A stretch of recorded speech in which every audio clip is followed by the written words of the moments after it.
ସେ ଡାଲମା ନା ଏଟା କ'ଣ ପାଣି ଖାଲି। ଜୟ ଜଗନ୍ନାଥ ସାଙ୍ଗମାନେ, ଆଉ ଗୋଟେ ନୂଆ ଭିଡ଼ିଓରେ ଆପଣମାନଙ୍କୁ ବହୁତ ବହୁତ ସ୍ୱାଗତ ଆଜ୍ଞା। ଭିଡ଼ିଓ ଷ୍ଟାର୍ଟ ହେଉଛି ଆଜି ବିଲୁରୁ। ପଳେଇ ଆସିଥିଲି ବର୍ତ୍ତମାନ ଟାଇମ୍ 12:30। ପଳେଇ ଆସିଥିଲି ବିଲୁକୁ କାହିଁକି ନା ଦେଖିବା ପାଇଁ ଆକ୍ଚୁଆଲି ବିଲରେ ପାଣି ହେଲା ନା ନାହିଁ। କାହିଁକିନା ପାଣି ଟିକେ ହେଲେ ଏଇଟା ହଳ ହେଇକି ଚାଷ ହେଇକି ତଳି ସେଥିରେ ପଡ଼ିବ। ତ ବିଲୁକୁ ପଳେଇ ଆସିଥିଲି, ବିଲୁକୁ ଦେଖିଲି ବିଲରେ ଆକ୍ଚୁଆଲି ପାଣି ନାହିଁ।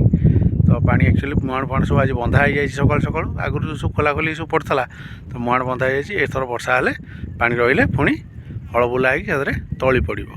ତ ବିଲ ଭିତରେ ସବୁ ବୁଲି ସବୁ ଦେଖି ସାରିଲେଣି। ଏବେ ଚାଲନ୍ତୁ ଯିବା ଘରକୁ, ଦେଖିବା କ'ଣ ରୋଷେଇବାସ ହେଇଥିବ, ଖିଆପିଆ କରିବା। ଆଉ ସକାଳୁ ତ ମାର୍କେଟ ଯାଇଥିଲି, ମାର୍କେଟ ଆଣିଥିଲି ଟିକେ ଛତୁ କିଣିକି ଆଣିଥିଲି। ତ ତାକୁ ରୋଷେଇବାସ ହେଇଥିବ, ଯିବା ଘରକୁ ଖିଆପିଆ କରିବା। ଏଗୁଡ଼ା ହେଉଛି ଆଉ ସବୁତକ ଆମ ବିଲ। ଏ ବିଲରେ ଏଇ ଯେଉଁ ଦେଖୁଛନ୍ତି ଏଇଠୁ ଲଗେଇ ଟୋଟାଲି ଗୋଟେ ଏକର ଏଠି ଅଛି।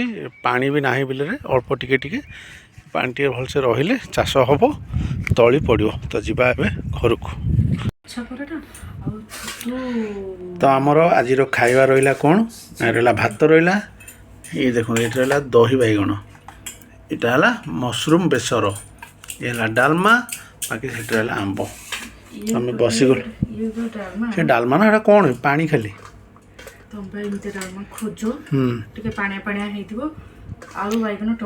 ମୋର ଟିକେ ଏଠି ଭିତରେ ଢାଳି ଡାଲମାକୁ ଏଇ ଭିତରେ ଟିକେ ଦେଉନୁ। ହାପୁଡ଼ି କ'ଣ ଖାଇ ମୁଁ ଗୋଳିବିନି ଆଉ କି ଖାଲି ପାଣି। ଏଇ ଯେଉଁ ଶୁଖିଲା କଞ୍ଚା ଲଙ୍କା ଚକୁଡ଼ି ଦେ। କିଛି ନାହିଁ, ଏମିତି ଗୋଳେଇ ଖାଇଦେବା। ଘରକୁ ଆସି ପହଞ୍ଚିଲା ପରେ ବର୍ତ୍ତମାନ ବସିଯାଇଛି ଖାଇବା ପାଇଁକା। ଆଜି ଖାଇବାଟା ବହୁତ ବଢ଼ିଆ ଡେଲିସିୟସ୍ ଖାଇବା ଅଛି। ପୁରା ଆମର ଓଡ଼ିଆ ଘରର ଖାଇବା ପୁରା ଅଛି। ଭାତ ଅଛି, ପାଣିଆ ଡାଲମା ଅଛି, ଦହି ବାଇଗଣ ଅଛି, ଛତୁ ବେସର ଅଛି। ଛତୁ ବେସରଟା କ'ଣ? ତ ତା ସହିତ ଅଛି ଆମ୍ବ। ତ ଚାଲ ଡେରି କରିବାନି, ଭୋକ ବହୁତ ଜୋର, ଟାଇମ୍ ହେଲାଣି 1:30। ବିଲରୁ ଯାଇକି ଆସିଲି, ଖିଆପିଆ କରିଦେବା, ତାପରେ ଦେଖିବା। 1 hour later.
ଭାଙ୍ଗିଲା ଚା ପିଇବେ?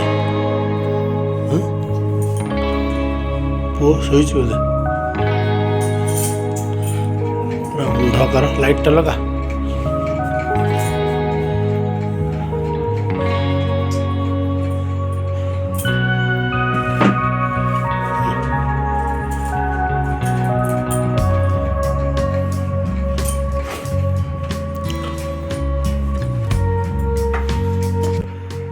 ଟାଇମ୍ ବର୍ତ୍ତମାନ ହେଲାଣି 4ଟା। ତ ଆସିଯାଇଛି ଆମର ଚା ଆଉ ବିସ୍କୁଟ୍ ଟିକେ ଖାଇଦେବା। ଖାଇଦେଇକି ଯିବା ଟିକେ ଆଉ ମାର୍କେଟ ଆଡ଼େ ଯିବା। ଅଟା ଫଟା କ'ଣ ନାହିଁ, କ'ଣ ନାହିଁ, ଅଟା ଆଉ କ'ଣ ଆସିବ? ଘିଅ ମାନେ ଇଏ ଘିଅ, ପୂଜା ଘିଅ, ଆଉ କ'ଣ ଉଖୁଡ଼ା, ତ ଏସବୁ ଜିନିଷ ଆସିବ। ତାକୁ ନେଇ ନୁଆକି ଆସିବା। ଆଉ କ'ଣ ଦେଖିବା ମାର୍କେଟରେ, ଆଉ କ'ଣ ଥିବ ଯଦି ନେଇ ନୁଆକି ଆସିବା। ଆଉ ଯିବା ଚା ଫା ପିଇ ଦେଇକି ଯିବା ମାର୍କେଟ।